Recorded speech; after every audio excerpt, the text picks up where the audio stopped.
Hello and welcome back to the Eurotrips YouTube channel. As you can tell by the title of the video and the thumbnail, we are here in Portugal, specifically in Lisbon, as we're set to watch the biggest game in Portuguese football. Benfica at home to Sporting Lisbon, a top of the table clash of sorts. Both, I believe, Sporting Lisbon are at top at the moment. Just 1 point in it between them, Porto and Benfica in third. Massive game in terms of the whole title race, but Benfica are the favourites, you'd imagine. They are the home team. And Nayim, thoughts? Well, Porto, they're winning 2-0 at the moment, 3 minutes gone, so they'll go top of the table.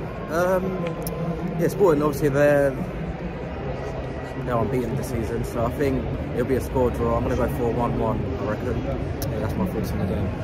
It should be an interesting game. Like I say, there's a lot of good players on show, specifically for Benfica. We haven't seen the lineup just yet. We're going to wait till we get into the stadium to hopefully see the lineups, and then we can go a little bit more in depth onto the players. But for now, we're going to make our way into the stadium, and we'll catch up with you in a minute.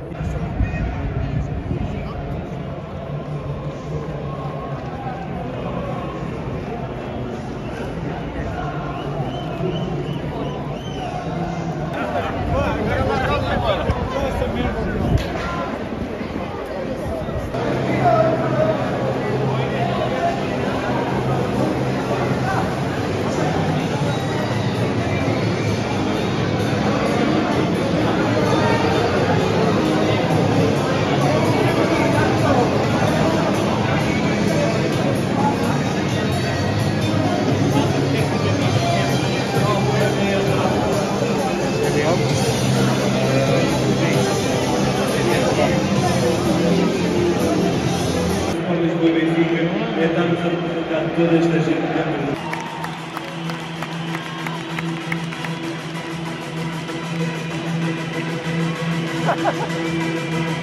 com o número 29,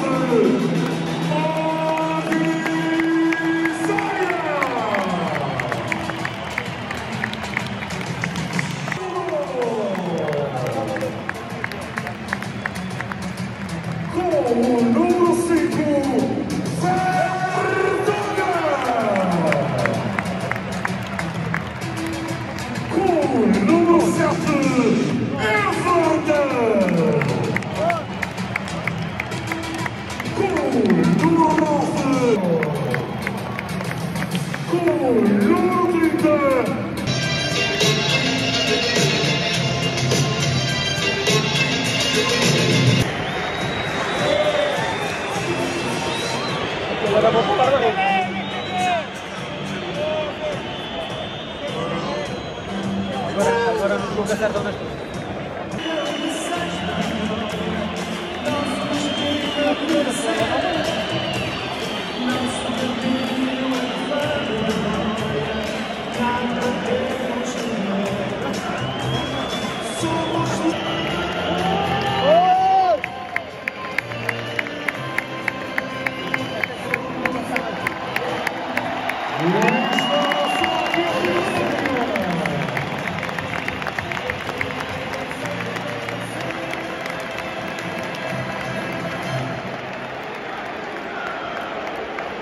E agora está a altura de recebermos com esse...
cascais a rodar em todo o estádio.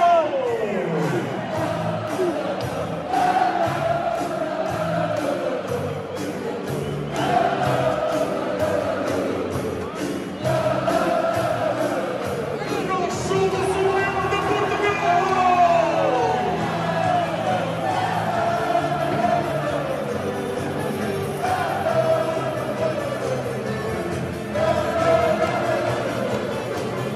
Nós somos o glorioso.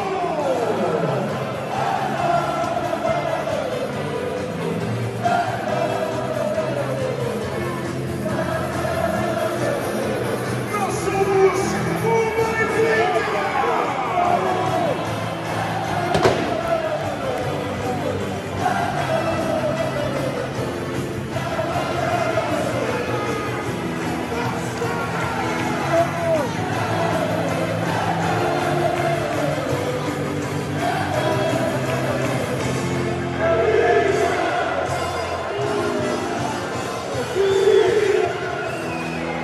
Vamos em todo o estádio. É Silver.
Partiu já, partiu.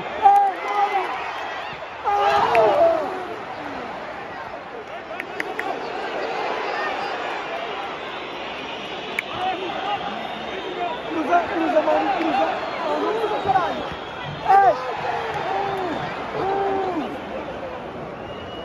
Oh, mano, tô brincando com ele.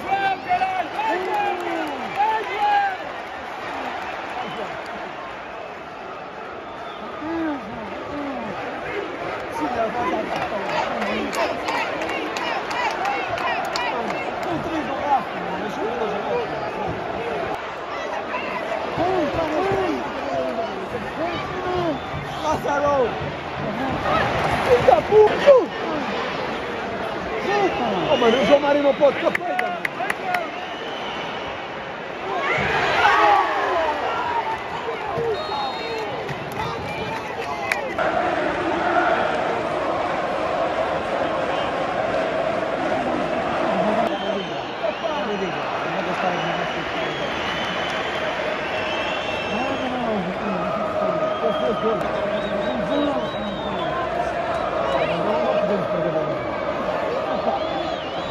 Hey!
marca contra quem? Ninguém marca conosco.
After a stressful, how long waiting?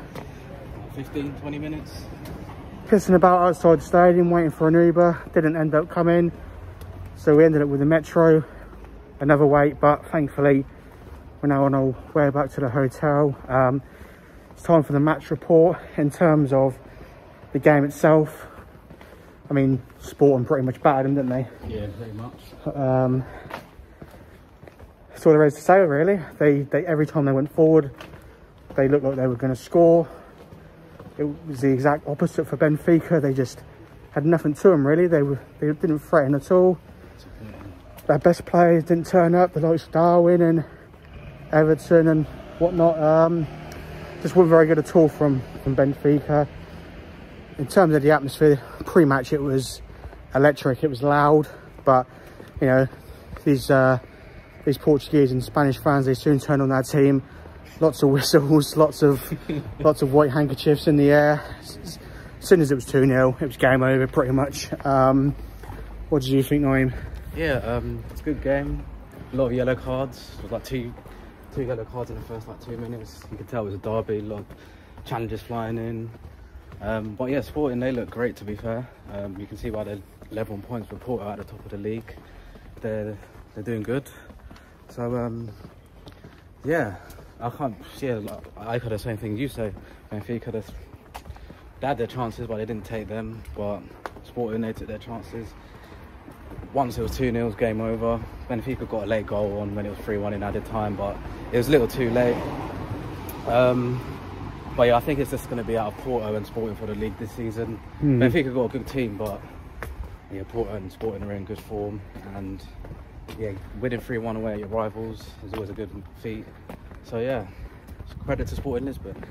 Yeah, we saw a few pyros, a few blasts going off here and there, but you know, the atmosphere wasn't nothing, I don't think, compared to, you know, the Milan derbies and, you know, the Real Madrid against Barcelona's of this world. But it was still a decent atmosphere. It was still an experience. Stadium that I would definitely recommend anyone to visit. And yeah, we sound very tired because we are very tired and we want to go to fucking bed, quite frankly. So we will catch up with you in the morning for the ratings. So now we move on to the last section of the video, and that is the prices and the ratings. First off, we're going to start with the prices, and with the flights, pretty simple. They were with RyanAir, and it came to £52 per person. Moving on then to the match day ticket. Now this fluctuated because when we originally was going to book it, it was about £70 to £80, but as days and weeks went on, it lowered and lowered and lowered, and eventually we were able to purchase 2 tickets for £50 each. They weren't originally £50, they were actually around £35, but after paying Viagogo their ridiculous 30% commission along with taxes and whatnot, it came to exactly £50 each, which for a derby of that magnitude was not bad at all. But again, if you do look for matchday tickets in the future, I would suggest using a different website, because Viagogo and their commission is an absolute outrage. So do try and get your tickets from elsewhere, but use them as a last resort if you have to. Lastly, we'll go through the hotel prices. Now, we stayed at the Omid International Hotel, 4-star hotel in Lisbon. We'll put the link in the description for that. But that came to £34.50 per person for a room for 2 people, 2 single beds with a continental breakfast. You can't beat that kind of price, not for a city centre hotel, especially a 4-star hotel. We'll talk more about the hotel in the ratings section anyway, but that is the prices section. So it came to a grand total of around £136.50. Obviously, you have to take into the account the little things you pay for, such as, you know, Ubers and food and whatnot. But obviously, that differs from person to person. But this will give you at least some idea of what to expect to pay if you want to plan your trips in the future, especially to Lisbon. Now it's time for the ratings, and first up is the city, Lisbon. I had no idea what to expect, as we were only there for less than a day, We didn't see too much, but what we did see was very nice. Very clean and very crisp city. Lots of friendly people and lots of amenities close by. Transport on the metro is really, really easy. Very quick. Plenty of Ubers around, apart from after the game. And everything is relatively close together. And putting all that into context, we give the city a 7 out of 10 rating. Definitely worth a visit. Now on to the matchday experience. With a derby, you always have high expectations no matter what, but this game didn't let it down. The atmosphere was electric both before the game and during the game. Very loud, and I agree with Benfica's pre-match music 100%. The stadium's excellent, not a bad seat in the house, easy to get in, easy to get out. Not too expensive for food and drink either, and comfortable seating as well. So we give the matchday experience an 8 out of 10, solid. On to the hotel.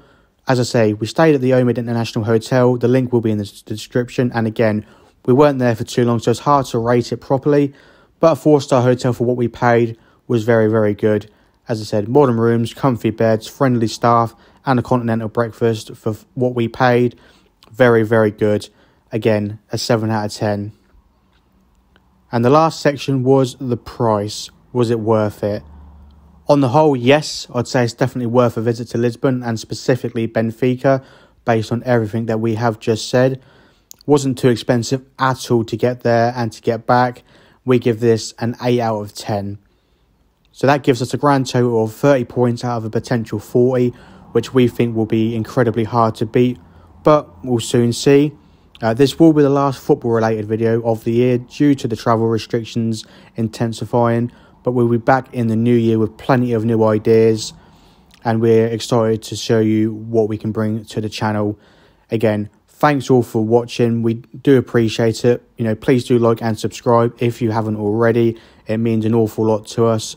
We're almost there at our first goal of 100 subscribers, which in such a short amount of time means an awful lot to us. So thank you to all the good people that have already done that. As I say, we should have some videos coming up, hopefully. Some NFL content from Andy for all of you NFL lovers out there. So keep an eye out on the channel for that. But until next time, we hope you all have a very good Christmas and a new year. This has been the Eurotrips YouTube channel, and we'll see you next time.